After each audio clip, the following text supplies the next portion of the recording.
Hey everyone, it's Jessie back again with another episode of Screamers, virtually this time with Maya and Honor. And this week we're going to be talking all about the Women's Africa Cup of Nations and a sort of extended Woso Community Noticeboard to capture all of the silly stories that have been breaking over summer. Should we get stuck in?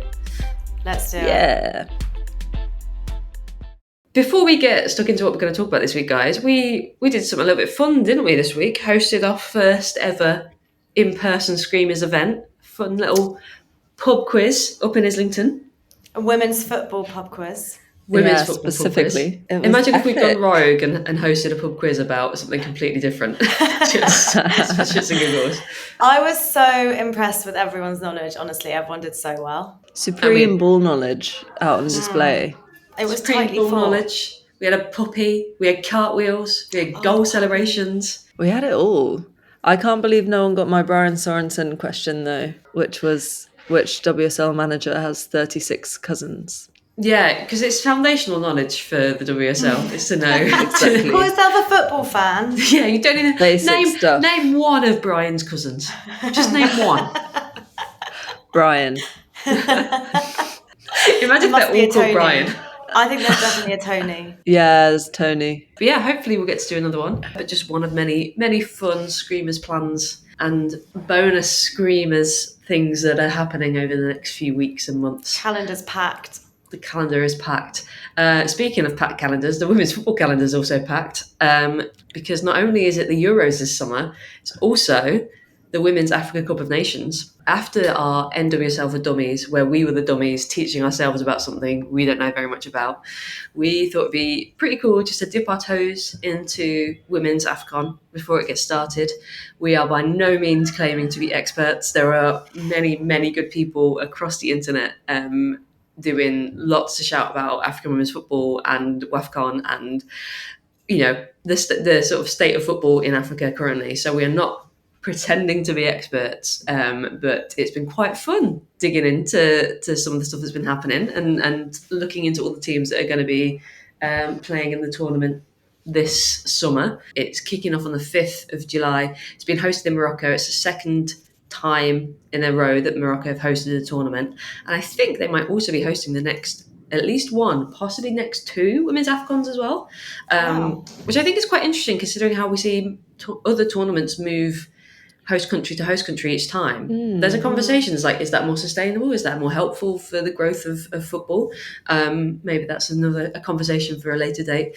And this was originally due to happen in 2024, so it's still being called Women's AFCON 2024.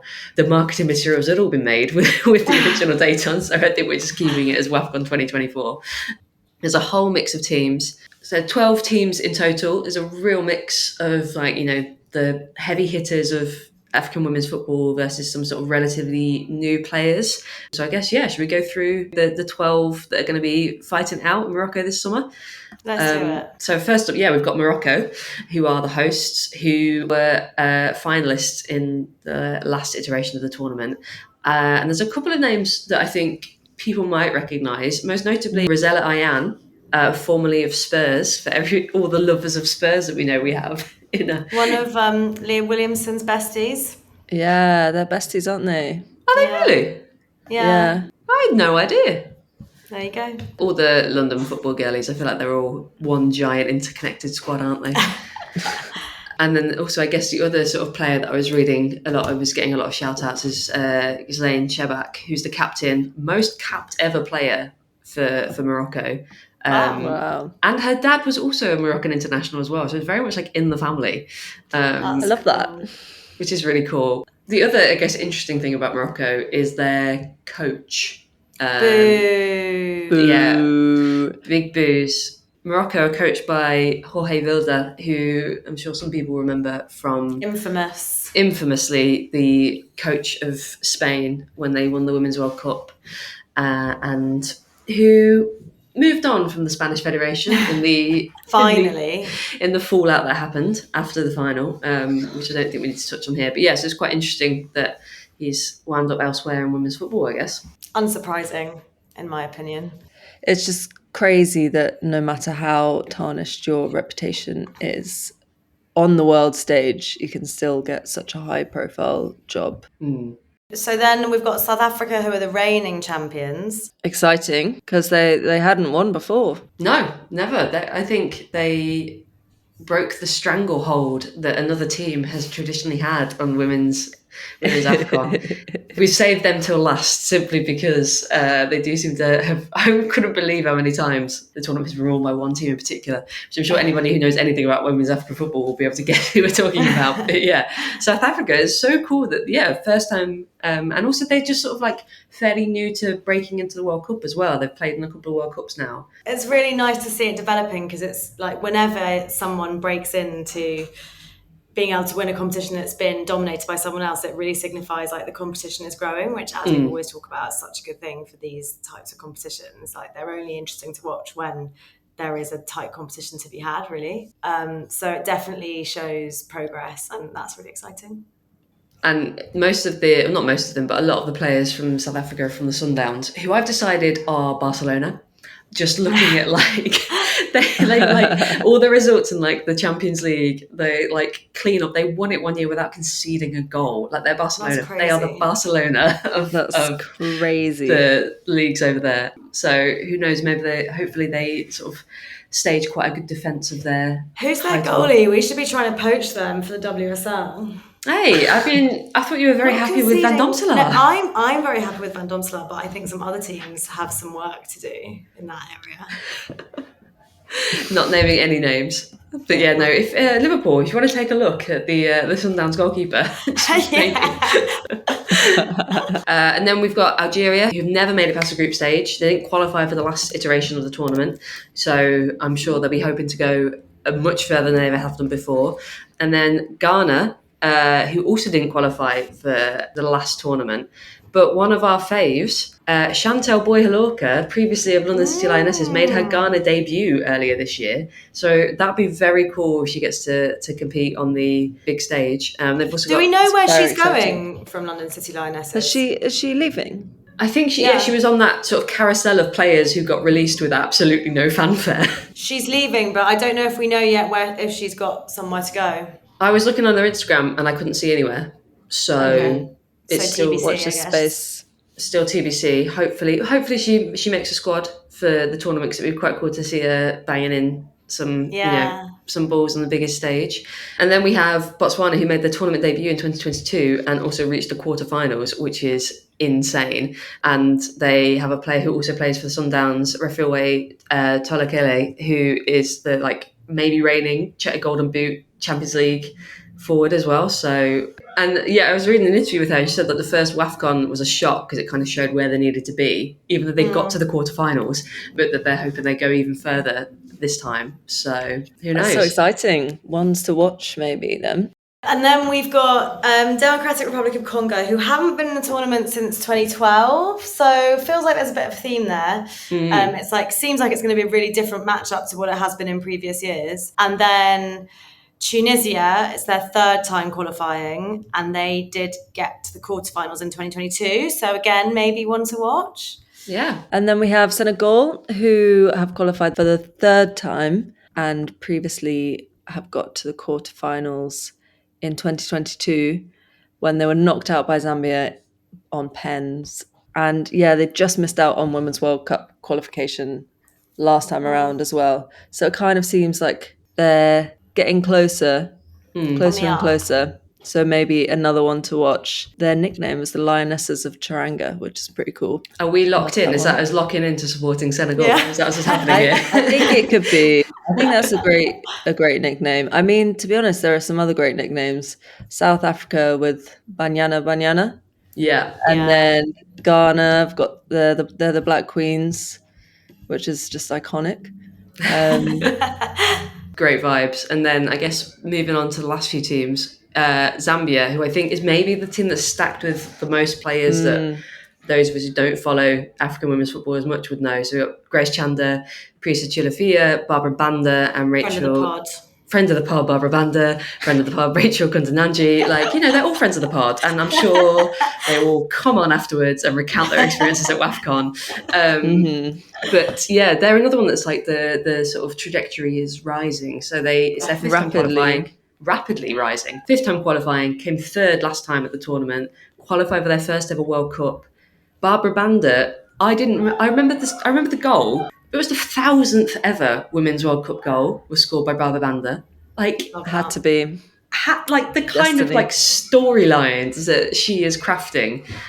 She's already their all-time top scorer and she's only 25. Like, it feels like sky is really the limit. I always forget she's so young, just because I feel like the impact she's had everywhere she's gone has been so massive. Yeah, it's going to be so cool to like see what she goes on to do for the rest of her career. Yeah. And then you've got Tanzania, who it's their 2nd time qualifying, sort of like Botswana, and they haven't been in it since 2010. So it's a real change to real sort of new player on the scene. After the 2010 tournament, I was reading an interview with the coach, said they just went back and like rebuilt the football structure for women's football, and they like developed under 17s and then built the under 20s as a pathway, and then like use it to really drive through to sort of the senior teams. So it's quite interesting that a lot of these countries seem to be focusing on developing the structure rather than just like focusing all the attention on the senior team, which I think is really cool. Yeah, it's really cool because it just seems like they're all building this really sustainable model, which means that they're all like really invested in like actually growing women's football rather than just like trying to get instant results and not having the sort of anything around it to back it up and the right support in place. So that is really cool. Yeah. And then the last 2 teams we've got are Mali, who last appeared in 2018, where they finished 4th. And then we have the sort of dominating team of WAFCON, Nigeria. I'm just looking at this list of the times they've been champions, and it might even be easier to just read out the years when they haven't been champions. Crazy. But it basically seems like almost every competition since 1991, apart from the most recent, they have been the champions, which is amazing. It's they incredible. Also have some players that we would all recognise. So they've got Michelle Losey, Tony Payne, who sometimes comes up in the Screams of the Week, but definitely comes up in our dissection of Everton in the WSL. We can call her a friend of the pod at this stage. I think she's a friend of the pod. And then we've got also Asisat Oshuala, who is at Bay FC, was previously at Barcelona. Amazing signing for Bay FC, actually, when they first started. Was previously at Arsenal. One of our own. Well, listen, that's the sort of story of Arsenal's signings currently, isn't it? It's pulling back all the old ones. So I know. Watch out, Taylor Hines. Sorry, Jessie. Listen, we'll come on to that later because I've got thoughts and feelings. So. But yeah, it's really exciting. It's only a shame that it's like exactly the same dates as the Euros, because it's going to be difficult to kind of catch all the games, but hopefully we can catch some, because definitely sort of like hearing about it and reading about it makes you feel actually there's going to be some great matchups. And 100%. We'll tag some of the accounts who are doing a great job sort of shining a light on women's football as well, and like WAFCON and building up the hype, because like we said, we are the dummies, but there are some actual people who know what they're talking about out there. We'll probably point you in their direction. Since the domestic season is over and we are not yet at the beginning of the Euros and the Nations League has finished for now, we have decided to do a sort of extended community notice board, because there has just been so much happening in the past week or so, and we keep sort of sending each other stuff, so we just thought we'd discuss it all here. Yeah, no one's told women's football that it's holiday. Like, no one's told them it's summer. They just keep going. Us a second. So who's got a notice to kick us off? Well, I guess we alluded to it earlier, but the rumours, as reported by Tim Stillman, which really ruined my morning when I read them, that Arsenal are apparently considering exploring the signing of Taylor Hines from Liverpool. Her contract is up in about 2 weeks at the end of June, and she has an offer on the table, as far as I know, from Liverpool. But Claire Wheatley is putting, that all of that Champions League prize money to really good use and just trying to sign someone on a free. So that's great. Every penny helps, Jessie. Every Love penny. Arsenal's ambition as always. Yeah, I know. Yeah. And here was all of us Arsenal fans being like, this is it. This is going to be the transfer window when we go out on a limb. It's not all about Chelsea anymore. We're going to make some really exciting signings. And then it's like, oh, maybe Taylor Hines on a free. Yeah, that's what It's we'll not do. a bad signing, but like you say, Honor, it's not quite the ambition we were hoping they were going to kind of come out with. Rationally, it would be smart because she plays as left back, but she can cover it right back. She's WSL experienced. She is on a free, like has an attachment to Arsenal. It does kind of make the Jenna Nicewonga signing seem even weirder. Of like, what, will that girl ever get on the pitch again? What is the plan for Jenna Nicewonga, honestly? But I would be absolutely fuming if I think, like, you know, Taylor, she's so well loved at Liverpool, that she's fantastic. Yeah. She's our vice captain. She's de facto captain because you know, Nifar, he was our captain, but obviously wasn't able to play that much, especially in the last season. Like, Taylor is effectively our captain. To leave, listen, it's been a bad summer for people leaving Liverpool on the free. Let's not fucking add to that list, eh? I'd be very sad. I think if it she should stay or not go to Arsenal. She's such a great captain for Liverpool. Mm. And yeah, she is quite an iconic why would you player leave for Liverpool. to just like potentially not be starting as well? I've got a notice, which is that there have been some sort of surprises in the Spain and France Euro squad selections. Neither Kenza Dali or Wendy Renard have been selected. Wendy Renard has been the France captain for years. Forever. And forever, yeah. And it seems like neither of them knew or kind of had any advance warning about it. It seems like they are sort of as shocked as we all are, which I think is crazy. And people said Serena handled it badly. Jesus. I know. Yeah. People said the England camp was imploding. Like, let's talk about France. Which is great for us because they're in our group. Great for Wales. Great for Wales. Lock in Wales. Lock in. All Wales needs to do are try and get so many corners because they're not going to have that height from Wendy Renard. So, like, that is, honestly, that's the tactic, Rihanna, if you're listening. Which we know you are, friend of the pod. And then Spain-wise, it's Jenny Hermoso who hasn't been named in the squad. Has she been in many of their recent squads though? I was going to say, I think it's kind of being like sort of, people are sort of mentioning it as also a shock. I don't think it is so much a shock as the France ones. I mean, Spain have so many players who can be named. She is not necessarily top tier because it's Spain. Yeah, but I think just on like a level of who she is, she's like Spain's all-time top goal scorer. She played a massive part in the World Cup win. I mean, obviously she's moved to Tigres in Mexico. I don't know if that's impacted how they view her and her level, but I still think... Esther and it plays in the NWSL, and Lucia Garcia is in the same league as Jenny. So I think it's just a bit crazy. Is it a bit dodgy? I don't know. Is it the gentle Federation? It's hard to phasing tell, out? like, because we're not on the inside of the Spanish Football Federation, it's really hard to know. Like, no matter how much we try to be. I know. But, like, you know, it was a huge, massive upheaval and then, like, split between players and staff after the World Cup. It's really hard to know, like, whether people have moved on from that or whether, like you say, Honor, that's still kind of like tarnishing player selections, which would be really unfair if that is the reason. But obviously it's impossible not just to know, unfair, like so scandalous. Scandalous, illegal, you know, all the bad things. But I mean, but then also back to France, like, what do you guys think is happening there? I mean, France always have had the ability to turn into a complete clusterfuck right before a national tournament. There was actually a really funny tweet, which was like the latest odds on the Women's Euros. And somebody quote tweeted it like saying, yeah, this is all very well and good, but the odds will never take into the fact that France will always fall apart before a national tournament. They're doing it to themselves this time. Like, yeah, but it does feel like they never go into a major tournament settled. Like there's always some kind of like disagreement in camp. Was it before the World Cup or before the last Euros where they fired their coach? Like, and they got Hervé Renard, and he was just like parachuted in before a major tournament. Like they seem to thrive on chaos, but they don't actually thrive on it. They just kind of can't escape it when it comes to the build-up I just for a major think tournament. not selecting the person who's been your captain is such a weird flex. Like, even just if they brought her into the team for the experience and the fact that it makes the rest of the team feel settled. It just feels like, excuse the pun, such an own goal. Yeah. Also, she is still playing, like, okay, she's not playing as many minutes, but she's playing at the highest level for Lyon in the Champions League. And then you have Ken Sadali as well, who's coming in. She said, like, her own words were that she's in some of the best form of her life at San Diego Wave. Like, since that move's happened, she's been having such a great season, like scoring goals, playing really well. And it's at that point when she then doesn't get called up for France. It's just like bizarre. Yeah.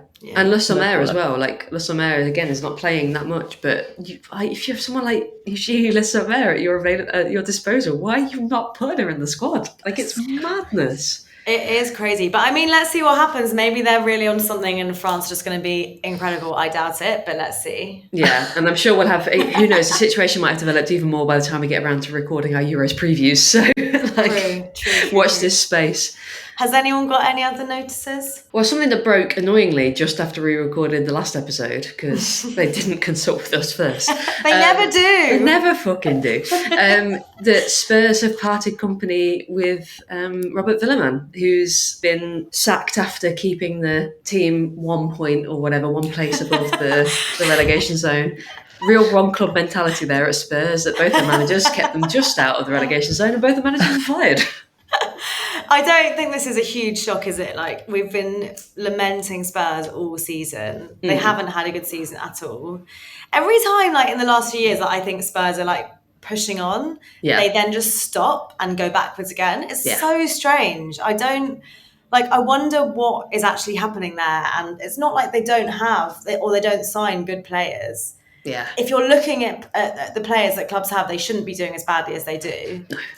It's just like it never seems to line up, does it? It's like they get players in their good form, but then the manager's off, and then they get a new manager, but then they've sold some of the players, and it's kind of, and he's not a chairman that is known for necessarily trusting the process especially when it comes to the women's team. It's I think the main thing that makes it surprising is either team. But the main thing that feels surprising is like not from the perspective of Spurs and their results and how the season went, but it's more like, who are you gonna get in? Like, who are you gonna put in that role? Who's going to want to take that job? As we've said before, bleak times for Spurs. Bleak times for Spurs.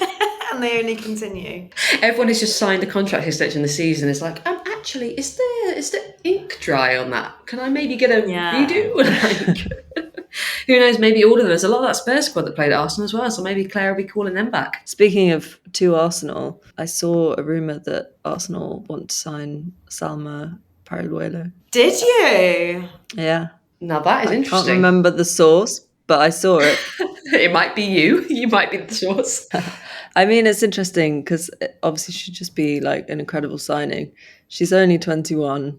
She's so good, and it seems like she's got so much more potential to unlock. I was just thinking, like, God, why would she want to come to Arsenal? Then I remembered that we're the champions Europe, so obviously why would she not want to come to Arsenal? She hated that final. Coming on as a sub, she was like, why am I playing for this side? Exactly. Yeah, wrong one. She's heard that Mariona and how much she loves England and loves the weather and loves the eternal rain. She's like, I want a bit of that. I want a little bit of that. Exactly. I also saw this week that the BBC and Deloitte have published a study that shows that WSL attendances were down by 10% this season from last season, which I thought was really surprising because it kind of seems to be against the trend of women's football being the fastest growing sport in the UK, which it is. So I thought it was quite interesting. And I thought also, I wonder if Women's Super League football, like how they're going to respond to that, because that's really not, it came in the same week as Arsenal announcing that all their WSL games next season are going to be at the Emirates. Chelsea announcing that only 4 of their WSL games are going to be at Stamford Bridge, which I personally think is a bit embarrassing. Is that an increase though? Because wasn't it? I think that's an increase. 2. Yeah, it's an increase, but it's a really slow increase for the team that's just won the treble. Yeah, and have gone invincible. Yeah, but also the thing is, Chelsea have such a good home. Well, like, depends on your perspective, but they have their home at Kings Meadow, which is like a decent enough capacity. They sell that out consistently, and it's just whether you want to swap those vibes for like an unfilled Stamford Bridge vibes. Imagine like probably some of the players prefer Kings Meadow.